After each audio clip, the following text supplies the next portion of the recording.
Soyayya, soyayya. Me za ki ce akan zargin da yake miki?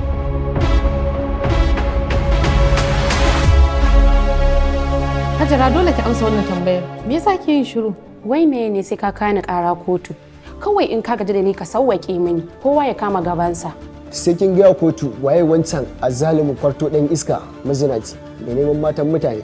Kai ne kwarto kuma kai ne ɗan iska. Kaka ƙara zagin shi wallahi. Ai shari'a ba a shirya mata. Duk lokacin da kotu ta saka dole ne a yi biyayya a zo a daidai wannan lokacin. Yalla bai a taimaka a tambayan min ita. To ni menene matsayina a gurin ta? Allah ya isa tsakanina da ke. Shekiya azzalima mutunciya. Ke wallahi baki san darajar aure ba. Ban san dan Allah ka yafe min. Ka yafe min dan Allah. Na san na cutar da kai dan Allah ka yafe min Mansur. Ko mutuwa kika yi ba zan daina aiko miki da addu'an tsinuwa ba. Kuma zan ci gaba da yi miki fatar mummunan sakamako har zuwa ranar alkiyama.